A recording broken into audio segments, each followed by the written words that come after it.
Jemaat yang dikasihi Tuhan, mari ibadah ini kita khususkan dengan pengakuan pertolongan kita adalah di dalam nama Tuhan yang menjadikan langit dan bumi.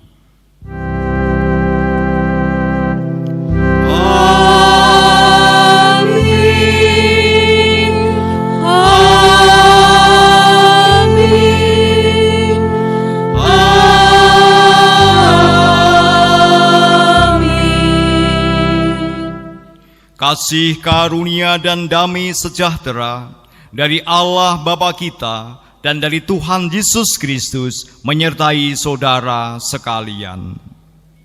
Dan menyertai saudara juga. Jemaat dipersilahkan untuk duduk kembali. Selamat pagi, ibadah Minggu tanggal 9 Agustus tahun 2020 menggunakan liturgi Minggu Biasa Bulan Kebangsaan yang akan dilayani oleh Pendeta Setianto MSI dengan tema Mengapa Takut? Selamat beribadah. Mari kita pujikan Kidung Jemaat 21 bait 1 dan 2.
Jemaat yang terkasih, bersama-sama kita mendengarkan hukum kasih dari Tuhan dari Injil Matius 22 ayat 37 sampai 40 demikian. Jawab Yesus kepadanya, "Kasihilah Tuhan Allahmu dengan segenap hatimu dan dengan segenap jiwamu dan dengan segenap akal budimu. Itulah hukum yang terutama dan yang pertama. Dan hukum yang kedua yang sama dengan itu ialah, kasihilah sesamamu manusia seperti dirimu sendiri. Pada kedua hukum inilah tergantung seluruh hukum Taurat dan kitab para nabi." Marilah kita merendahkan diri di hadapan Tuhan dengan mengaku dan menyesali dosa dan pelanggaran kita, serta memohon agar dapat melaksanakan semua kehendak-Nya. Kita nyanyikan Kidung Jemaat 37B, bait 1, Batu Karang yang Teguh.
Jemaat yang dikasihi Tuhan, sebagai hamba Tuhan saya memberitakan bahwa setiap orang yang mau merendahkan diri di hadapan Tuhan dengan mengaku dan menyesali dosanya, serta berusaha dengan sungguh-sungguh untuk dapat melakukan semua kehendak-Nya, maka Tuhan yang Maha Kasih berkenan menganugerahkan pengampunan, sebagaimana berita anugerah yang tercantum dalam Yohanes 1 ayat 12 demikian. Tetapi semua orang yang menerimanya diberinya kuasa supaya menjadi anak-anak Allah, yaitu mereka yang percaya dalam namanya. Demikianlah berita anugerah dari Tuhan. Syukur kepada Allah. Jemaat dipersilahkan untuk duduk kembali.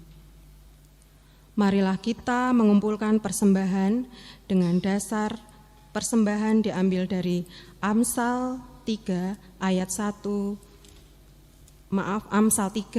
ayat 9 dan 10. Muliakanlah Tuhan dengan hartamu dan dengan hasil pertama dari segala penghasilanmu, maka lumbung-lumbungmu akan diisi penuh sampai melimpah-limpah, dan bejana pemerahanmu akan meluap dengan air buah anggurnya.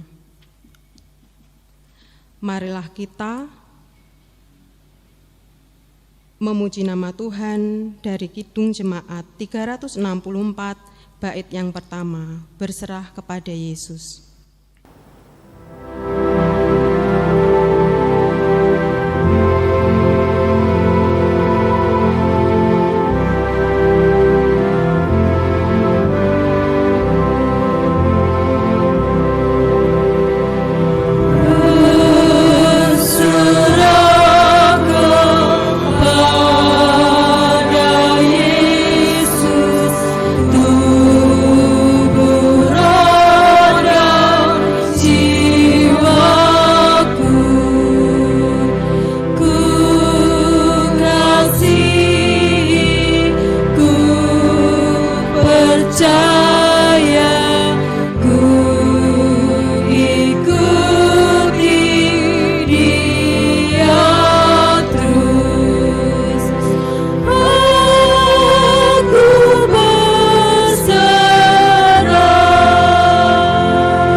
Kita berdoa persembahan.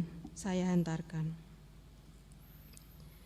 Tuhan yang bertahta dalam kerajaan surga yang mulia, terima kasih Tuhan atas kesempatan pada pagi hari ini, di mana Tuhan telah memberi kesempatan pada kami untuk mengumpulkan persembahan. Berkati Tuhan tangan-tangan yang mempersembahkan, agar Kau dapat memelihara kehidupan mereka. Berkati tangan yang mengelola persembahan ini, agar dapat mengelola persembahan ini seturut dengan kehendak-Mu. Sebentar lagi kami akan mendengar firman-Mu. Persiapkan hati kami untuk dapat menerima firman-Mu. Berkati juga Bapak Pendeta Stianto, agar firman-Mu dapat menjadi pelita bagi kehidupan kami. Dalam nama Tuhan Yesus, kami berdoa. Amin. Amin.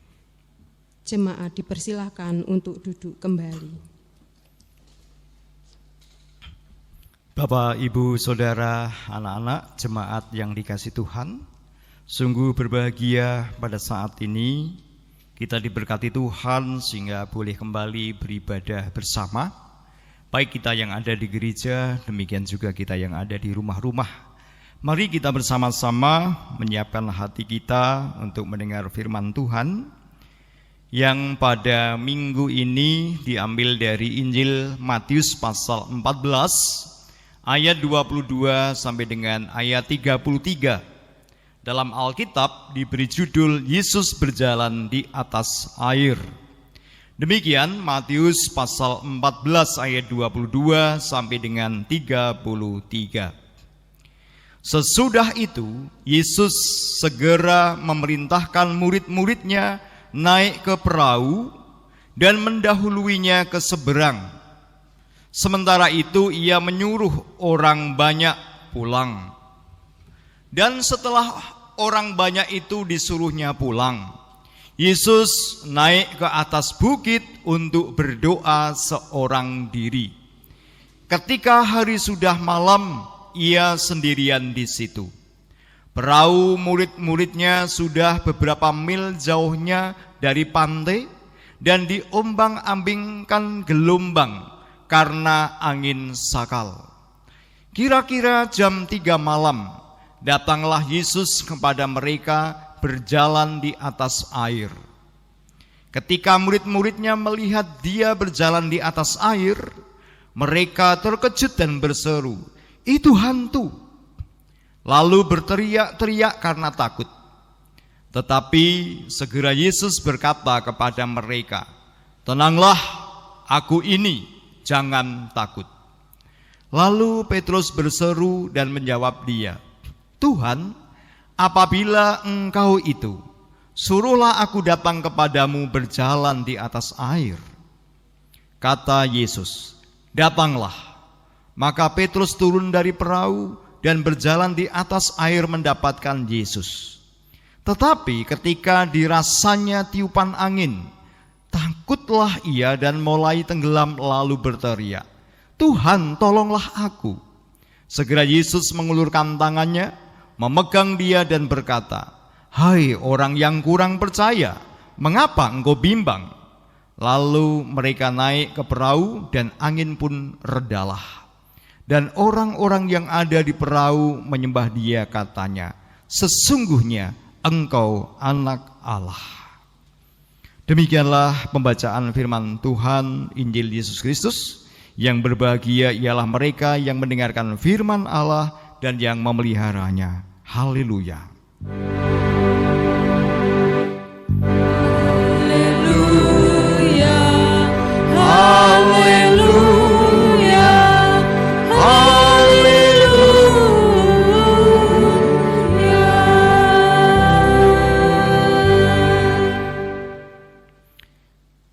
Bapak, Ibu, Saudara, anak-anak, jemaat yang dikasih Tuhan, firman Tuhan Injil Matius 14 ayat 22 sampai 33 yang sudah kita baca atau kita dengarkan tadi, kita renungkan dengan tema mengapa takut. Mengapa takut? Saudara, tema ini menurut saya sangat menarik karena umumnya setiap orang mengalami rasa takut atau pernah merasa takut. Umumnya Bapak, Ibu, Saudara, anak-anak semua juga pernah mengalami perasaan takut. Sehingga pertanyaannya, mengapa kita takut? Perasaan takut adalah sesuatu yang sangat manusiawi, sehingga setiap orang pernah mengalami rasa takut. Bahkan Tuhan Yesus juga pernah mengalami rasa takut. Kalau kita membaca Markus 14 ayat 33 dikatakan ia sangat takut dan gentar. Tuhan Yesus juga merasa sangat takut dan gentar. Sehingga secara khusus dia minta ditemani oleh Petrus, oleh Yohanes, Andreas, Yakobus untuk berdoa di Taman Getsemani. Dan di Taman Getsemani dia berdoa mengucapkan kata-kata yang sama 3 kali. "Ya Bapa, jikalau mungkin kiranya cawan ini lalu daripadaku. Namun bukan kehendakku, kehendak-Mu lah yang terjadi." Di situ dikatakan Tuhan Yesus juga sangat takut dan gentar. Iya, karena Tuhan Yesus juga manusia, maka juga pernah mengalami rasa takut. Nah, saudara yang terkasih, menghadapi rasa takut ada hal yang positif atau negatif yang bisa terjadi sebagai reaksi di dalam kehidupan kita. Misalnya yang positif, karena merasa takut sehingga kita bertindak hati-hati. Kita hati-hati. Atau kita makin dekat dengan Tuhan, kita berdoa kepada Tuhan supaya kita tidak takut. Kita makin berserah kepada Tuhan. Nah, ini tentu hal-hal yang positif. Tapi ada hal-hal yang negatif. Karena takut kita menjadi panik, kita tidak bisa mikir. Kita menjadi tidak percaya diri, kita tidak percaya Tuhan. Bahkan mungkin kita melarikan diri kepada hal-hal yang negatif, narkoba atau mungkin minum-minuman keras yang mabuk dan sebagainya untuk menghindari rasa takut misalnya. Jadi ada reaksi yang positif, ada reaksi yang negatif. Bagaimana dengan kita? Nah, Bapak Ibu Saudara, anak-anak, mengapa kita takut? Saya tidak menjawab pertanyaan ini secara ilmiah, misalnya karena di dalam tubuh kita ada sistem mekanisme dalam tubuh kita supaya kita ini, itu dan sebagainya. Saya tidak akan menjawab demikian. Tetapi saya akan mengajak Bapak Ibu Saudara, anak-anak untuk merenungkannya. Untuk merenungkan, karena kita semua pernah mengalami atau mungkin saat ini sedang merasa takut. Mari kita renungkan, dan khususnya secara iman, secara teologi, berdasarkan sabda Tuhan yang kita baca.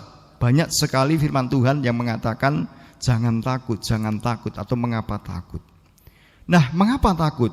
Setidaknya ada 3 hal, Bapak Ibu Saudara, anak-anak semua. Yang pertama, mengapa kita takut? Karena kita sering kurang percaya. Kita sering bimbang kepada Allah. Ini yang pertama.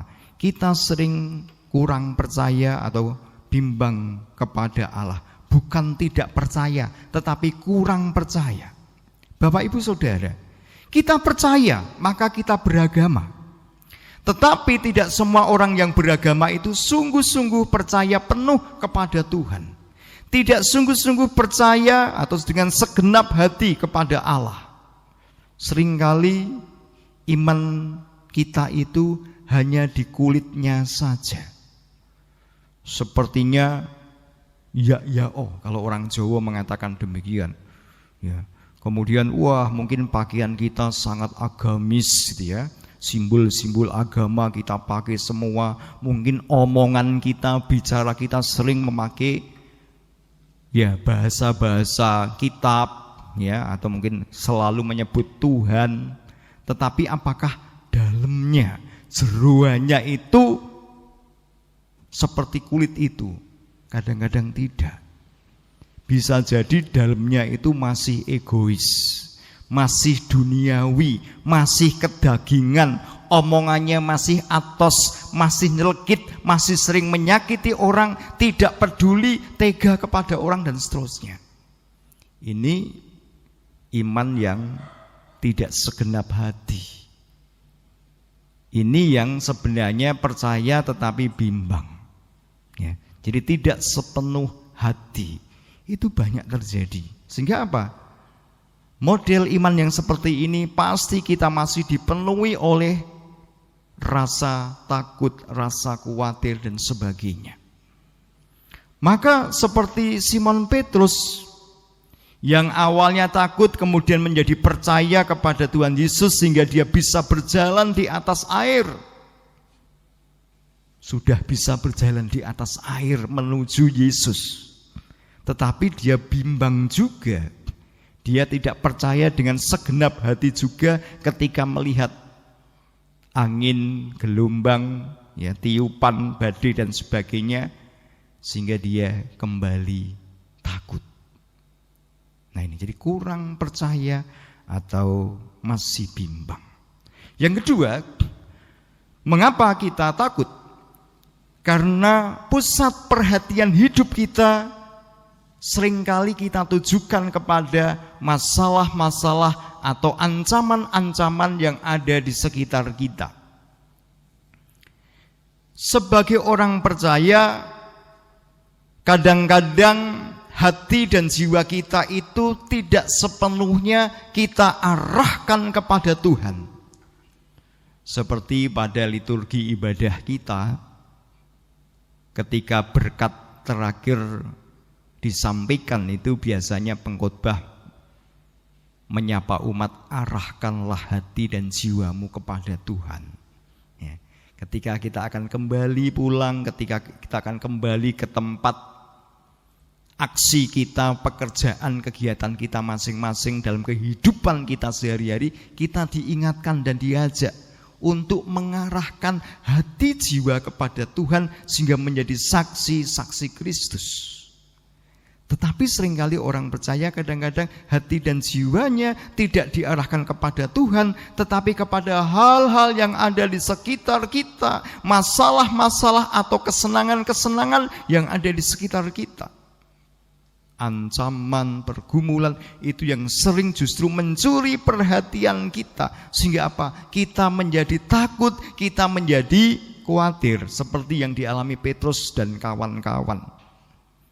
Ketika Tuhan Yesus memerintahkan mereka untuk naik perahu lebih dulu ke seberang karena Tuhan Yesus hendak berdoa, nampaknya para murid ini disibukkan dengan kesenangannya di perahu itu, mungkin sedang bermain-main gitu ya.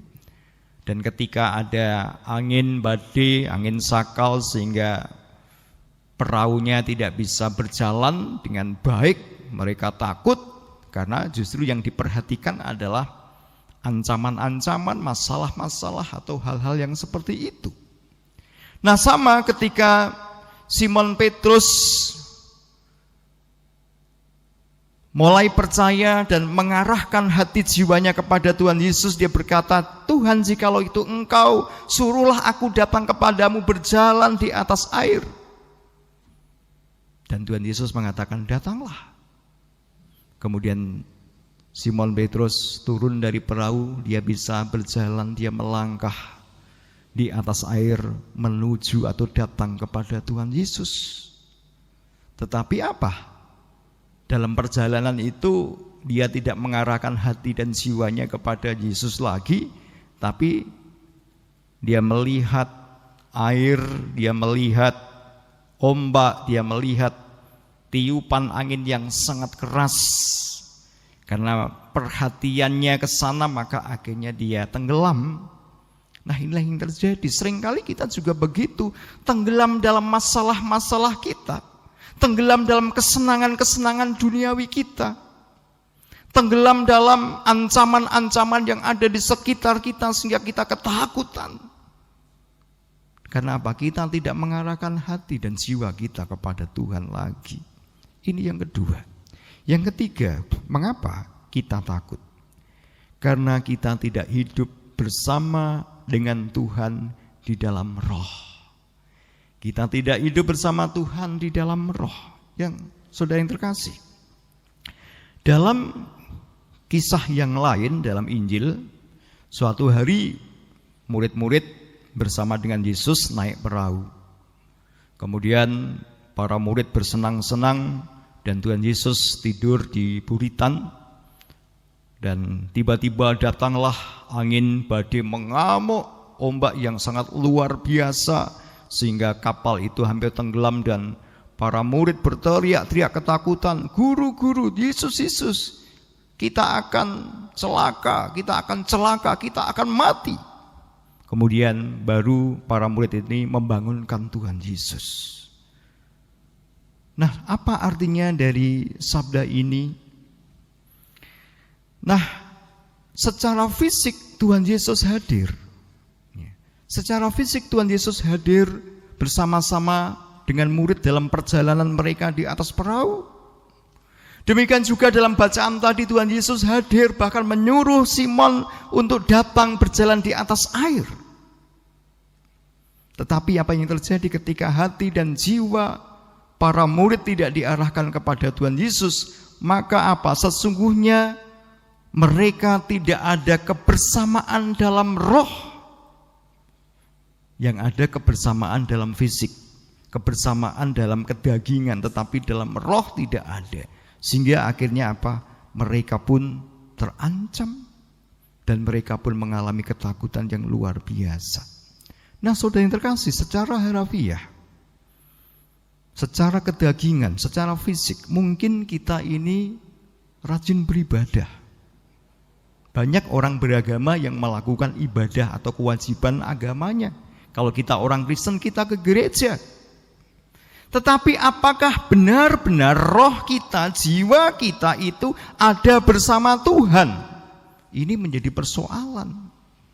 Kadang-kadang orang beribadah hanya pamer secara fisik dengan memakai pakaian baju gamis, ya, necis dan sebagainya, hanya untuk pamer bahwa aku ini orang soleh, aku ini orang yang rajin, aku ini menjalankan kewajiban agamaku. Tetapi apakah sungguh ada kebersamaan dengan Allah? Apakah sungguh ada kebersamaan dalam Kristus di dalam roh dan jiwa? Ini menjadi refleksi bagi kita, seperti pada Simon Petrus. Untunglah pada detik-detik terakhir mereka sadar, sehingga para murid yang ada di perahu itu berseru-seru kepada Tuhan Yesus, Yesus tolong, dibangunkan Yesus, kita binasa. Demikian juga Simon Petrus yang berjalan di atas air dan akhirnya tenggelam, dia berseru, Tuhan tolong, dan Tuhan memegang tangannya. Nah, saudara terkasih, mengapa kita takut? Karena kita ini manusia. Namun Tuhan telah memberikan solusi kepada kita. Roh Kudus telah hadir dalam jiwa roh kita. Maka Roh Kudus itu juga disebut sebagai roh penolong yang akan menyertai, yang akan membimbing kita. Oleh karena itu, mari kita jangan pernah bimbang. Mari kita jangan pernah ragu. Karena Allah sudah memberikan solusi yang luar biasa. Dia telah hadir di dalam manusia Yesus. Yesus telah menebus dosanya, mati bagi kita, sehingga kita dipersekutukan kembali, kita didamaikan lagi dengan Allah. Bahkan Dia mengutus penolong yang lain, yaitu Roh Kudus yang hadir menyertai kita, membimbing kita, menghibur kita. Sehingga tinggal bagaimana kita mengarahkan hati dan jiwa kita kepada Allah. Bagaimana kita menjalani hidup yang selalu bersama-sama dengan Allah di dalam tubuh dan roh kita.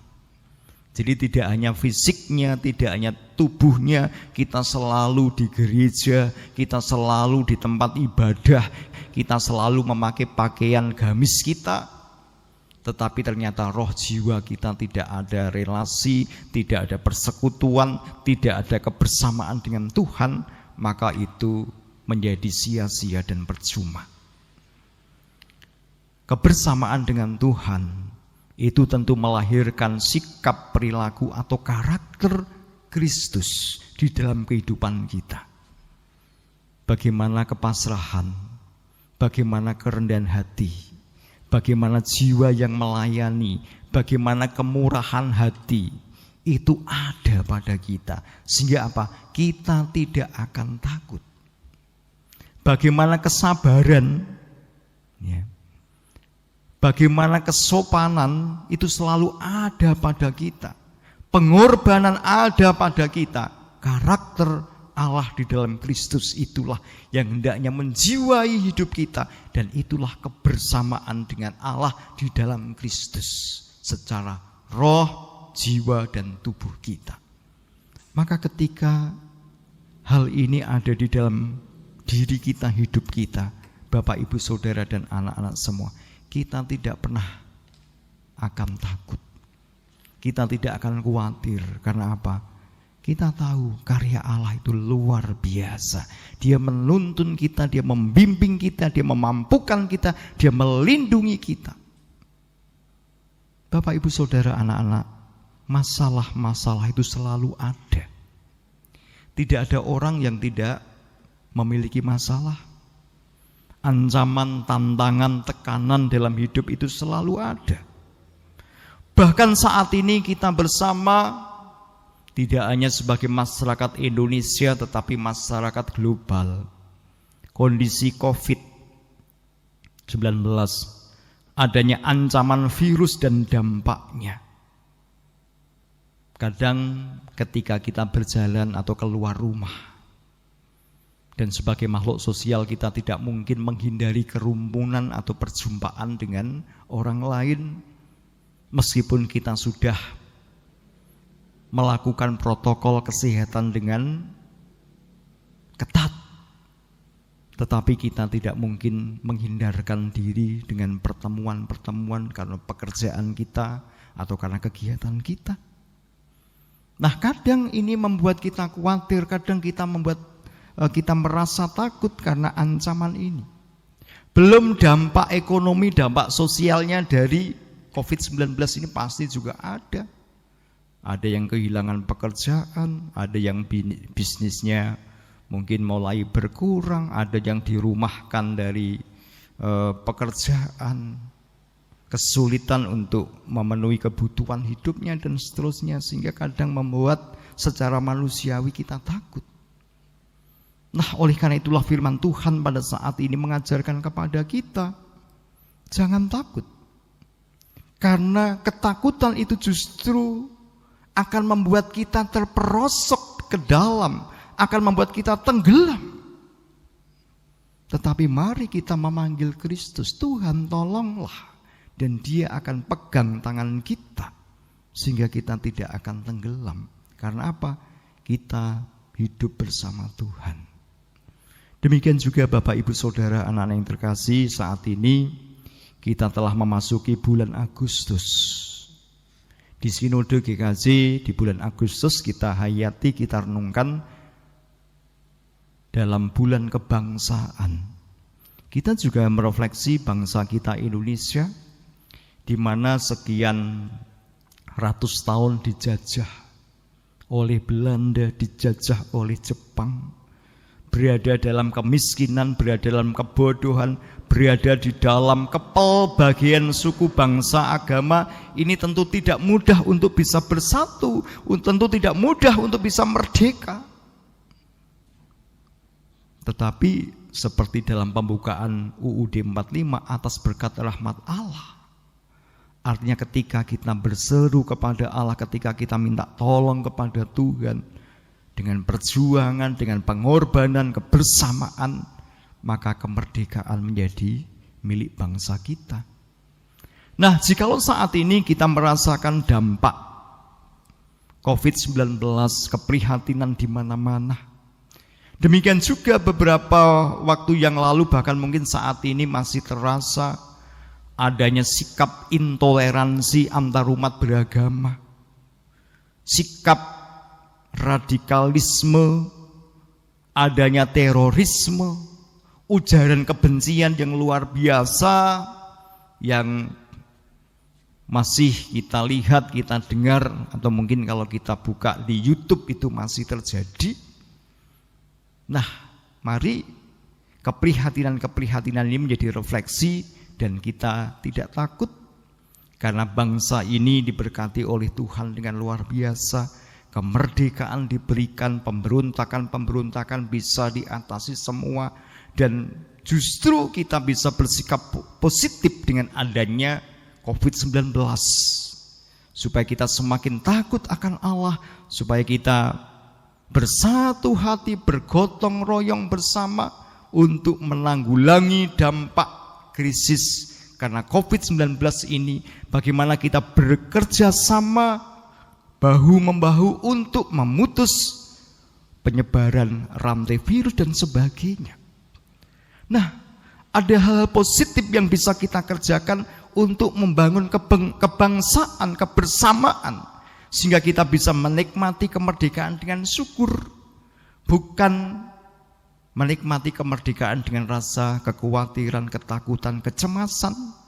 Mungkin tidak ada COVID, tetapi kalau saudara kita, tetangga kita, orang-orang yang sebangsa dan setanah air kita itu ternyata memusuhi kita, mengancam kita, membenci kita karena kita berbeda suku, bangsa, dan agama, maka itu sesuatu yang menakutkan, sesuatu yang mengerikan sebagai sebuah bangsa yang harus bersatu.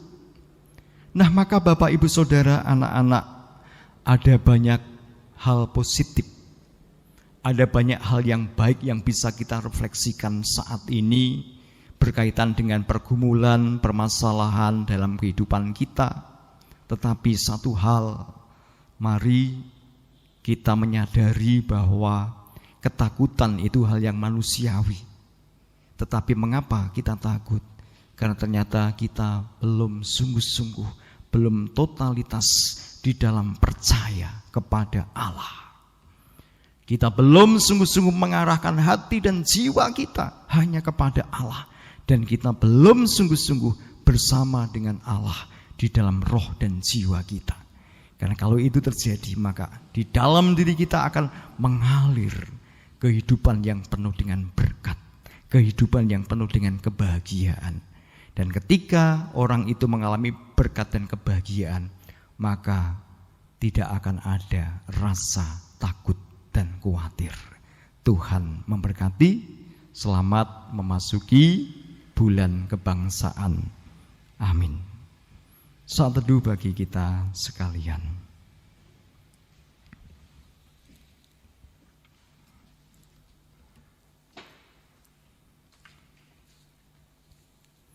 Saat teduh cukup. Jemaat kami undang untuk bangkit berdiri. Marilah kita meneguhkan iman dengan mengucapkan pengakuan iman rasuli secara bersama-sama. Aku percaya kepada Allah Bapa yang Maha Kuasa, Khalik langit dan bumi, dan kepada Yesus Kristus, anaknya yang tunggal Tuhan kita, yang dikandung daripada Roh Kudus, lahir dari anak darah Maria, yang menderita di bawah pemerintahan Pontius Pilatus, disalibkan, mati dan dikuburkan, turun ke dalam kerajaan maut. Pada hari yang ketiga bangkit pula dari antara orang mati, naik ke surga, duduk di sebelah kanan Allah Bapa yang Maha Kuasa, dan akan datang dari sana untuk menghakimi orang yang hidup dan yang mati. Aku percaya kepada Roh Kudus, gereja yang kudus dan am, persekutuan orang kudus, pengampunan dosa, kebangkitan daging, dan hidup yang kekal. Jemaat dipersilakan untuk duduk kembali. Bapak, Ibu, Saudara, anak-anak yang saya kasihi, mari kita satukan hati kita. Kita akan menaikkan doa syafaat. Saya hantarkan. Bapa kami yang di surga, Tuhan sumber hidup, sumber berkat, kembali bersama umat-Mu kami bersyukur karena kemurahan-Mu yang senantiasa Engkau limpahkan dalam hidup kami. Sungguh dalam kehidupan kami ada banyak perkara, ada banyak masalah yang kadang membuat kami khawatir dan takut. Namun berkat-Mu, pertolongan-Mu, perlindungan-Mu terus melingkupi kami. Sebagaimana saat ini kami boleh beribadah dan mendengarkan sabda yang mengingatkan kepada kami, mengapa kami takut? Jikalau kami percaya dengan sungguh, jikalau kami mengarahkan hati dan jiwa kami kepadamu, jikalau kami hidup bersama dengan Engkau baik dalam tubuh dan roh, maka sesungguhnya ketakutan itu tidak perlu ada, karena Engkau memberikan hidup yang bermakna, dan kami percaya di dalam Kristus tidak ada perkara yang tidak bisa kami tanggung. Bagi Tuhan tidak ada yang mustahil. Oleh karena itu ya Tuhan, kami berdoa membawa kepadamu segala pergumulan hidup kami. Bagi saudara kami yang sakit, baik yang saat ini di rumah sakit, di rumah atau dimanapun, sakit apapun, dan khususnya yang mengalami serangan virus COVID yang dinyatakan positif, baik warga jemaat ataupun masyarakat, kami mohon kepadamu Tuhan, berikanlah hati yang tenang damai, berikanlah semangat, keyakinan, demikian juga kuatkan tubuhnya, sehingga melalui makanan, minuman, dan obat, kiranya boleh memulihkan kesehatan saudara-saudara kami. Kami berdoa bagi yang lemah tubuh, karena berkat yang Engkau berikan dengan usia yang panjang, sehingga mengalami keterbatasan secara fisik. Para lansia, Tuhan juga menolong dengan kekuatan penghiburan, sehingga di masa sepuhnya tetap menjadi berkat, tetap penuh dengan sukacita menyembah Allah. Berkati saudara-saudara kami yang mencari pekerjaan supaya boleh mendapatkan pekerjaan.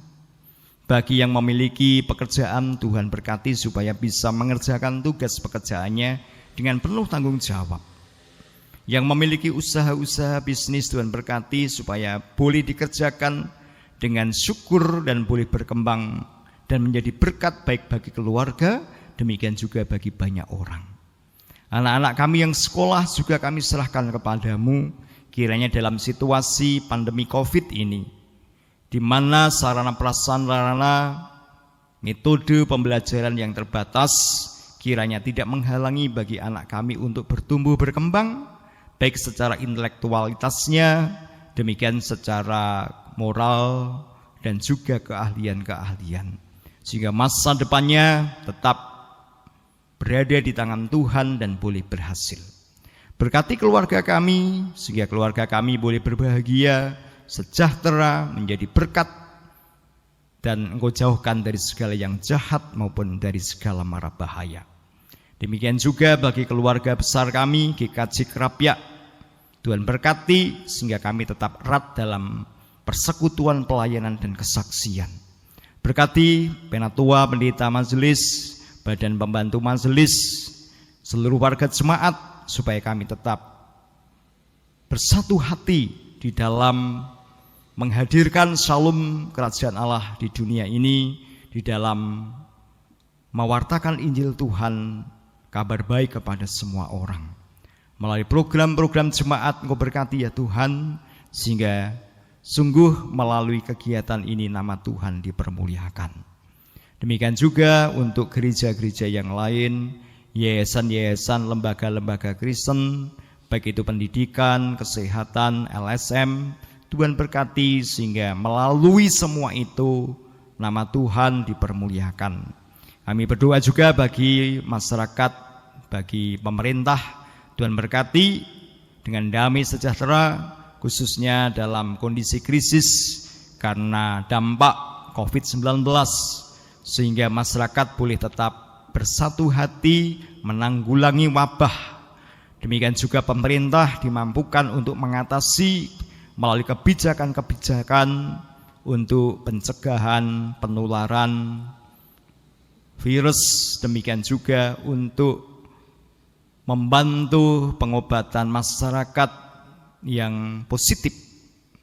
Demikian juga berkati supaya boleh ditemukan obat atau vaksin sehingga bencana wabah ini bisa diatasi bersama. Kiranya melalui peristiwa ini kami semua boleh mengambil hikmat yang baik, sehingga di mana kami harus saling memperhatikan, saling bersatu hati sebagai manusia makhluk sosial, demikian juga sebagai manusia milik Allah.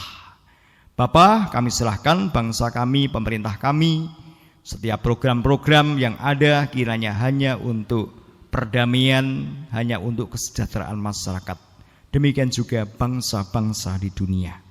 Kami bersyukur atas kemurahan-Mu, kami boleh beribadah dan boleh mengakhiri dengan selamat. Mohon ampun atas segala dosa dan kesalahan kami. Setelah mengakhiri ibadah ini, kami akan kembali kepada aktivitas kami masing-masing. Kiranya kami tetap boleh melakukan di dalam perkenan dan di dalam berkat Tuhan. Di dalam nama Tuhan Yesus kami berdoa. Amin. Saudara yang terkasih, mari kita menaikkan nyanyian pengutusan Kidung Jemaat 355, bait yang pertama dan bait yang ketiga. Untuk bait yang ketiga nanti kita pujikan dengan bangkit berdiri. Yesus memanggil, mari segera.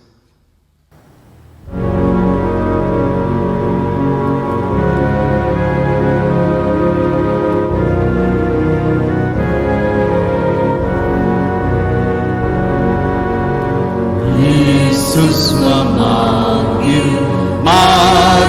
segera, ikutlah jalan selamat bakal, jangan sesat dengan sabdanya. Hai marilah segera, sungguh nanti kita akan senang, bebas dosa hati pun tentram, bersama Yesus dalam terang, di rumah yang kekal.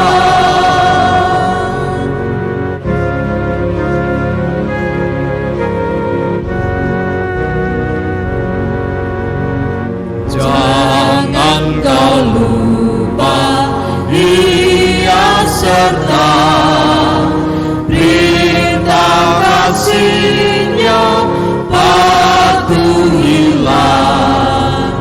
Mari dengar lembut suaranya, anakku datanglah.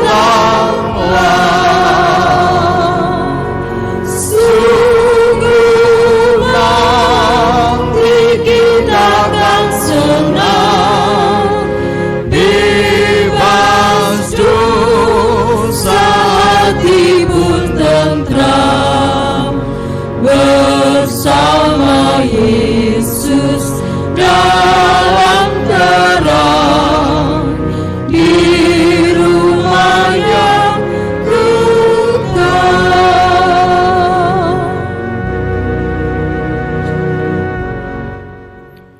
Jemaat yang dikasihi Tuhan, marilah kita mengarahkan hati dan jiwa kita kepada Allah. Jadilah saksi-saksi Kristus. Pulanglah dengan damai sejahtera dan lakukanlah firman Tuhan serta terimalah berkat-Nya. Tuhan memberkati saudara dan melindungi saudara. Tuhan menyinari saudara dengan wajah-Nya dan memberi saudara kasih karunia. Tuhan menghadapkan wajah-Nya kepada saudara dan memberi saudara damai sejahtera. Amin.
Ganing atine wong tuwa, lamun nyawang putra wayahira, den samya rukun manunggal budi, pepindane para ampung tani, dulu taneman nira samya krepto panen nira samudra.